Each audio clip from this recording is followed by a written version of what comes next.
pesanteur qui la ramène vers le bas. Ça, c'est une réalité, madame. Je suis conscient de ça. Et ces pesanteurs-là sont d'ordre social, d'ordre économique, d'ordre religieux, d'ordre politique, et ainsi de suite. N'oubliez pas que nous sommes des Africains, nous avons nos cultures à nous. Et ce qui nous a imposé aujourd'hui, et non seulement c'est de l'Occident, mais c'est une nécessité parce que nous faisons partie de cette société qui est en évolution, madame. Et pour cela, il faudra mettre des mécanismes qui promeuvent réellement de femmes. Vous savez, il faut promouvoir. Pourquoi aujourd'hui, la Norvège est arrivée quand même à bien assurer, Suède même. Les Rwandais dont nous parlons aujourd'hui. Souvent quand on me dit, mais pourquoi vous parlez de Rwanda? Moi je dis, mais on considère comme un État qui nous agresse, disons-le quand même. Mais en même temps, lorsqu'il y a des progrès de l'autre côté, on est tenté de voir qu'est-ce que l'autre fait de l'autre côté.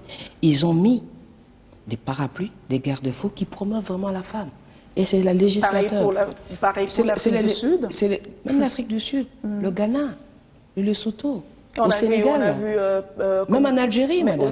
Puisque vous parlez du Sénégal, il y a eu comme Premier ministre une femme au Sénégal actuellement. Est-ce qu'on peut déjà penser qu'ici au Congo, il peut y avoir comme femme Premier ministre. Et pourquoi pas président de la République? Au sein de notre structure, nous prenons l'alternance au pouvoir par la femme. C'est possible, madame. C'est possible. Pourquoi vous pensez que ça ne serait pas possible? Moi, j'y crois fermement du fond de mon cœur. Qu'un jour, le peuple congolais, à travers les actions de la femme, pourra dire que le bonheur du peuple congolais pourra provenir de la femme. Pourquoi vous ne voulez pas changer lorsque les choses ne marchent pas? Si réellement la politique est l'art de gérer une communauté, pourquoi vous ne voulez pas transcender vos sentiments pour voir autrement comment gérer une communauté? En mettant par exemple la femme. Parce que somme toute, nous disons que nous travaillons pour cette population. Nous voulons son bien-être. Pourquoi on ne peut pas le faire, madame? Pourquoi on ne peut pas faire? C'est pourquoi s'il faut revenir, madame, il faut mettre des textes, il faut mettre de loi. Bref, mettre des mécanismes qui promeuvent quand même la femme. Il faut mettre la femme en confiance. Vous comprenez, madame? Parce que c'est une nécessité aujourd'hui. Mais l'homme n'a pas besoin de ça, hein? Ah bon? Oui. Moi, je ne vois pas comment. L'homme n'a pas besoin qu'on le mette en confiance. C'est-à-dire la femme a encore beaucoup de choses qu'elle doit faire. Oui, tout justement, comme vous le dites, vous exhortez les femmes. C'est vrai, comme je vous ai dit, la femme a des... elle est couverte de beaucoup d'arsenal juridiques, nationaux et internationaux. C'est vrai. Je ne peux que exhorter, surtout les femmes qui sont en politique, hein, de pouvoir user de cet atout-là. Mais vous savez, chez nous les Africains, ces atouts-là ne sont pas des acquis. Ça veut dire que la femme doit vraiment beaucoup travailler pour pouvoir arracher cela. Mais si vous remarquez la participation de la femme politique depuis 60 jusqu'à ces jours, madame Abila, moi je pense qu'il y a eu quand même un progrès. Oui. Il y a eu un progrès. Et la population congolaise commence quand même à comprendre que voilà, si on mettait quand même la femme, ça peut aller. Et aujourd'hui, remarquez aussi en fait, madame, lorsque les gens s'insurgent contre, par exemple, un pouvoir, même dans notre pays, c'est beaucoup plus sur le plan social. Lorsqu'ils se disent, écoutez, j'ai du mal à scolariser mes enfants. Alors qu'il y a 1000 écoles en gestation. Hein? 1000 écoles? Oui. Ah bon, vous l'informez. En gestation, ça veut dire quoi? Ils ont posé des pierres en construction. C'est où, madame? Vous pouvez me donner même. Comme ça, j'irai quand même ne serait-ce à observer. Vous savez, il ne suffit pas d'aller inaugurer. Il suffit de construire. C'est la finalité que compte, madame. C'est la finalité parce que vous pouvez poser la première pierre. Il faut commencer quelque part. Vous, madame, vous pouvez poser la première pierre, mais commencer à construire à 10 ans. Mais dans 10 ans, c'est toute une génération que vous êtes en train de sacrifier. On a eu en 2006, le président Kabila nous a promis, lors de 5 chantiers, qu'il va construire par territoire un hôpital de 50 lits. Est-ce qu'il a fait? La Constitution nous dit que la scolarité gratuite, par exemple... Avec la guerre qu'il y a eu à l'est du pays, ça a quand même ralenti les choses. L'Angola a commis combien d'années de guerre? La comparaison. Et pensez-vous que le poumon de l'économie... C'est pas madame. Non, madame. On pousse chez l'autre pour pouvoir s'améliorer. On peut se poser la question, pourquoi l'autre est arrivé à faire mieux et nous, entre-temps, la comparaison n'est pas raison. Non, madame. Ça se vérifie aussi. Mais je vous donne juste un exemple. Est-ce que l'Est du pays constitue le réservoir de notre pays? Moi, je ne le pense pas. Moi, je ne le pense pas. Et il ne faut pas vous justifier simplement par la guerre au niveau de l'Est. Et vous savez, l'Est, là, madame, il y a beaucoup à dire dedans. Et à boire et à manger. Quand vous le dites. On en reparlera dans une autre émission. On va revenir à Jean-Pierre Bemba. Oui. Quelles sont les dernières nouvelles? Les dernières nouvelles, nous savons qu'il y aura une audience publique le 2 juin. Mais en résumé, je peux dire que d'ici le mois d'octobre, je pense que tout le peuple congolais sera quand même informé du verdict que sera donné à notre président. Donc je pense que jusqu'au mois de novembre, nous serons en mesure de savoir quel est le sort qui lui est réservé. On peut dire déjà au mois de décembre, Jean-Pierre Bemba. Je parle déjà au mois de novembre, octobre déjà. Octobre, on sera déjà avisé sur son sort. Donc on peut compter sur lui sur les élections 2016? Et pourquoi pas, madame? Parce qu'on l'attendait en 2011, on était vraiment sûr qu'il sera là. Je suis très ravie, hein. J'espère que vous voterez mon président. Honnêtement.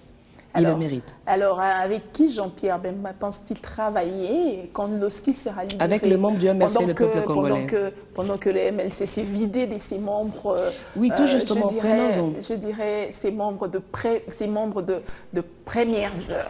Non, non, madame, c'est ça que je voulais vous faire. Les premiers alliés de Jean-Pierre Bemba sont partis. Merci, je vous ai dit quelque chose au début. Le MLC est une école. Je ne cite pas les noms, mais vous les connaissez. Ça ne vous endort pas, ce discours? Non, pas du tout, parce que c'est ça qui constitue notre force. Vous savez, aujourd'hui, madame Wawina, les gens ne se rendent pas compte qu'au MLC, comme dit un adage, la nature a horreur du vide. Vous quittez, il y a un remplaçant. Mais le problème qui se pose... Mais quel remplaçant? Attendez. Quel remplaçant? Est-ce que ces remplaçants font le poids de ceux qui sont partis? C'est ce que je voulais vous faire comprendre quelque chose. Je dis, madame, 20 ans en arrière, tout ce monde que vous citez là, que nous connaissons, que je ne peux tel les noms, vous le connaissiez? C'est le MLC qui les a façonnés. C'est le fait qu'il soit X-Minix, Attendez, que je termine. Ça fait comme un repeat, hein, attendez que je termine. Dans un radio, oui, c'est tout à fait normal. Attendez que c'est toujours le même discours que vous répétez. Mais c'est une vérité. Quoi de plus normal que vous les façonnez? Quoi de plus normal que le MLC les façonne? Et aussi, ils ont apporté leur pierre à l'édifice. Ça, il faut le reconnaître. Non. Est-ce que vous avez déjà entendu de la bouche d'un cadre du parti venir insulter, critiquer comme les autres le font à notre égard? Nous ne le faisons pas. Si le MLC monte le ton, c'est parce qu'on s'est dit, écoutez, il faut tabler sur la table, il faut mettre les choses en ordre. Donc, je reviens à ma réflexion. On ne les connaissait pas. C'est le MLC qui les a façonnés. Et lorsqu'ils quittent, vous dites le poids lourd. Aujourd'hui, nous sommes dans l'opposition. Il y en a beaucoup, nous avons toute une crème. Les gens qui assument, les intellectuels, ils sont là. Mais le fait que vous ne les connaissiez pas, parce que le fait qu'ils n'ont jamais assumé, les fonctions des ministres, de PDG, ainsi de suite, et que vous dites qu'ils sont maigres, non, ils ne sont pas minimes. Parce que ces gens-là, là où ils sont, au niveau de la majorité, qu'est-ce qu'ils sont? Ils se sont amenuisés. Je pense que je ne le mens pas. Et aujourd'hui, moi qui vous parle, j'étais à la MLC depuis sa création jusqu'à aujourd'hui. Peut-être je passe à la télévision, mais je n'ai jamais été ministre. Mais moi, oui, on a la considération, le jour où je serai ministre, attendez, le jour où je serai ministre, attendez. Vous êtes encore là parce que vous n'avez pas le choix? Non, je fais un choix, ma Wawina. Et vous n'êtes pas tenté de partir comme les autres? Vous savez, Wawina, je suis veuve maintenant. Je suis veuve maintenant, il y a 5 ans, je suis veuve. J'ai des enfants. Vous savez, là où se trouvent mes enfants, je peux me dire, je quitte ce pays, je pars vivre avec mes enfants. Mais c'est un choix. C'est un sacrifice que je fais. Le choix de rester dans le pays ou de rester dans le MLC? De rester d'abord dans le pays. Vous savez, être un opposant, une opposante en République démocratique du Congo, c'est un exercice très difficile. Et de ce quoi, lorsqu'on est femme, on fait face à beaucoup de choses. Et lorsqu'on accepte, on se dit, pas idée-là, je reste là où je suis parce que je crois. Parce que je crois à MLC. Le MLC est comme mon enfant. Je l'ai mis au monde, je le vois comment évoluer. C'est ce que je suis en train de dire maintenant tout à l'heure. Ces gens-là, ils quittent. Aujourd'hui, si le MLC arrivait au pouvoir, ce sont les mêmes personnes qu'on fera des ministres, des PDG. Non, même pas les anciens. C'est alors vous direz qu'on reçoit le PDG quand il quitte. Voilà, le PDG a quitté. Mais attention, qui les façonne? C'est le peuple congolais. Okay. C'est la masse qui les façonne. Il ne faut pas les cracher dessus. Le MLC est un grand... Si le MLC n'était pas un grand parti, comme on dit, si le MLC n'était pas un grand parti, mais madame, pourquoi ils veulent toujours aller puiser au MLC? Il faut poser aussi la question. Moi, je suis vraiment curieuse que sur votre plateau, que vous receviez ces gens-là qui quittent le MLC, qui vous disent pourquoi ils quittent. Est-ce qu'ils quittent parce qu'on n'organise pas très bien les choses? Ou alors, ils quittent parce qu'ils se disent, écoutez, je suis intellectuel, bon, rester à l'opposition, bon, ça va pas, je peux aller quand même servir, c'est leur argument, je peux aller servir la République là-bas. Mais en fait, nous le savons... Il y a de ceux qui quittent qui sont toujours dans l'opposition. Le cas de Lucien Boussa. Il est dans l'opposition. Boussa, il continue à demeurer dans l'opposition. Allez, il a créé son parti politique. On va parler de... Qui fait partie de l'opposition, son parti politique. Ah bon? Allez, on va parler de Non, il ne faut pas zapper. Je vous pose la question, c'est bien. Parce que nous sommes à la fin. Ah bon, si les oppositions, tant mieux, bienvenue alors au club. Ben voilà. On va parler de la relation entre le MLC et le pouvoir en place. Le pouvoir en place qui a assuré au MLC de faire le suivi du procès de Jean-Pierre Bemba. Qu'en est-il? Ce n'est pas le pouvoir, c'est les concertateurs. C'est les concertateurs. Et nous attendons de la part de ce gouvernement, comme je l'ai dit au départ, de pouvoir protéger tout Congolais. Bemba, il est Congolais. Il a droit à ce que son pays puisse quand même le protéger. Et c'est un engagement. D'abord, la demande est venue des concertateurs. Et le gouvernement a entériné. Nous espérons que le gouvernement montrera sa bonne foi pour qu'il puisse quand même s'investir dans ces dossiers. C'est ce que nous attendons simplement de ce pouvoir.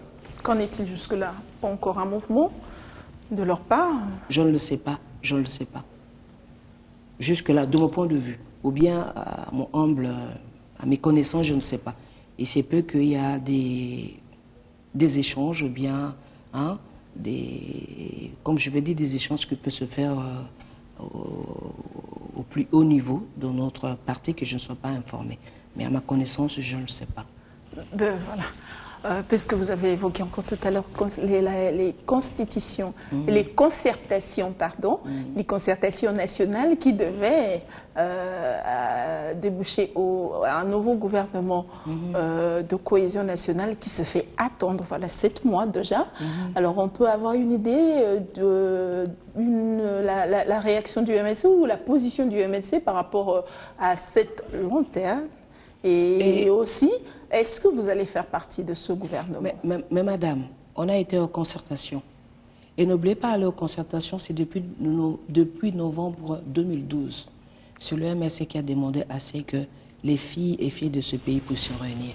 L'idée est venue du MLC. C'est vrai que la façon dont... Non, pas du tout. À mon humble avis, pourquoi je dis du MLC? On ne veut pas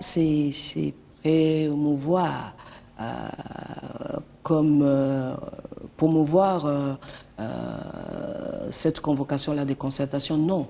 Mais on a voulu juste vous faire savoir qu'on a demandé cela. On s'est dit qu'après les élections, rien n'allait. Nous faisons nos positions républicaines. On a dit il est grand temps, on n'a qu'un seul pays qui s'appelle le Congo. Il serait souhaitable que les filles et fils de ce pays se mettent ensemble, discutent de leur sort. Où en sommes-nous?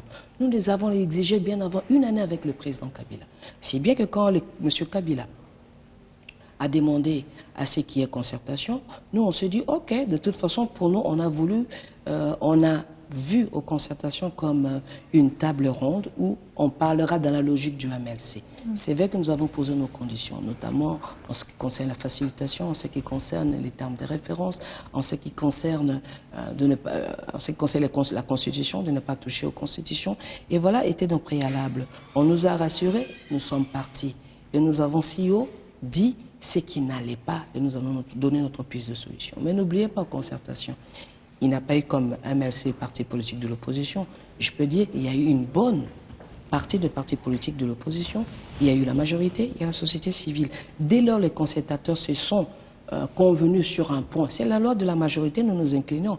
On ne peut pas dire, nous, le MLC, parce que nous sommes de l'opposition, ce qui se passe là-bas, on a été là-bas, et tout le monde s'est dit d'accord sur quelque chose, on s'est dit non. En plus, ce qui concerne le gouvernement, mais madame, ça concerne que Kabila. Le MLC, vous vous souvenez, à chaque fois qu'il y a un gouvernement dans ce pays, à l'époque, lorsqu'on a nommé l'informateur, je crois, il y a eu Moindou Simba, et les autres, oui, hein. Le MLC a toujours été consulté. C'est au sortir de ces audiences-là que le MLC donne sa position. Nous attendons qu'on nous consulte. C'est alors que le MLC donnera son opinion aux Congolais. Pour l'instant, on ne vous appelle pas comme on a dit. Donc, quelqu'un qui cuisine quelque part là-bas, votre voisin, il fait son poulet, vous êtes en train de passer, vous dites au voisin, écoutez, je ne vais pas manger. Et il vous dira, mais est-ce que moi, je vous ai convié à table? Vous comprenez? Donc, pour nous, ce n'est vraiment pas un sujet. Pour nous, ce n'est même pas important. On attend qu'on consulte le MLC et je pense que l'avis du MLC sera connu au public à ce moment-là. Ben voilà. Alors, nous sommes à la fin, ça fera partie de la dernière question. Je vous ai posé en début, si vous faites partie de la plateforme de Kengo, vous m'avez dit non, alors que vous êtes moi ou bien le MLC? Le MLC, bien nous ne faisons pas partie, MLC. Mais je veux bien souligner... Mais alors que vous êtes l'opposition, vous faites partie de l'opposition républicaine, comme Kengo, n'est-ce pas?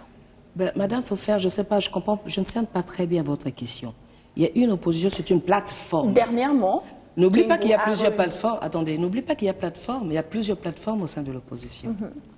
Mais le MLC n'appartient à aucune plateforme politique.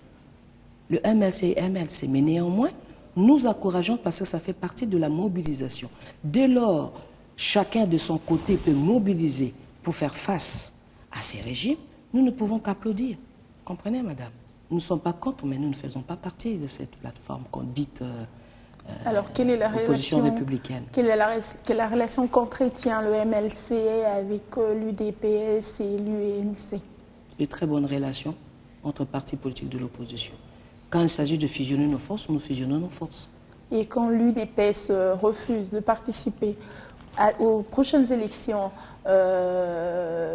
madame, ce serait son choix. Les prochaines élections locales, pensez-vous que le MLC devait donner une élection à l'UDPS? Moi, je ne le pense pas. Il dit qu'il participera qu'aux élections que l'UDPS organisera. Non, je vous ai dit, est-ce que le MLC peut donner la leçon à l'UDPS? L'UDPS a ses réalités. Vous pouvez donner votre point de vue? Non. Conseil, oui. Un conseil, oui. Quel est votre point de vue? Mais l'heure n'est pas encore arrivée. Moi, je pense qu'il faut peut-être poser la question à un membre de l'UDPS. Je ne suis pas membre de l'UDPS. Je ne sais même pas ce qui se passe là-bas. La seule situation de l'UDPS qui peut être à ma portée, ce serait peut-être au travers le journal, à travers les informations, mais je ne sais pas. Mais ce sont des gens matures. Le UDPS, ce n'est pas un parti qui date d'aujourd'hui. Je vous donne la position de l'UDPS qui refuse de participer aux prochaines élections. Mais c'est son point de vue. Jusqu'à ce que le parti organise ses propres élections. C'est son point de vue, nous madame. Nous savons que c'est son point de vue. Quelle est l'avis, quelle est la réaction ou quelle est la lecture du MLC par rapport à cela? Moi, je trouve que... je peux pas parler du MLC, on sait qu'ils me consultent tel que je le vois. Mais ils sont libres. Pourquoi vous ne voulez pas qu'ils puissent émettre leur point de vue? Sûrement, ils ont justifié cela. Je ne pense pas que l'UDPS pourra nous dire, voilà, je ne veux pas ça, je veux pas ça sans pour autant qu'il y ait des raisons. Non, ils ont leurs raisons, il faut respecter. C'est parmi les premiers partis politiques de l'opposition de ce pays. Il faut le respecter. Ils ont beaucoup d'expérience et ils savent ce qu'ils sont en train de faire. Ce sont des adultes, ce sont des responsables. Voilà, nous sommes à la fin. Merci, Maman Wabina. Merci d'avoir répondu à notre invitation. Et j'aime beaucoup votre émission parce que lorsqu'on vient, et on n'est même pas au courant de ce qui vous attend. C'est comme si on passait à l'interrogatoire. Et merci beaucoup, ça nous permet aussi de pouvoir nous édifier. C'est juste pour maintenir le suspense. Merci, maman. Merci bien à vous Très aussi de nous avoir suivis pendant 45 minutes. Le prochain rendez-vous, c'est le mardi à 20h30, mais vous pouvez également revoir cette émission demain à 7h, mais également le vendredi à 23h. J'aurai reçu pour vous dans cet entretien Madame Fifi Osambia, qui est membre du bureau politique du MLC. Et elle est également secrétaire exécutive nationale de la Tribune de femmes politiques de l'opposition, TFPO en sigle. Je vous remercie et je vous retrouve très bientôt avec le même plaisir.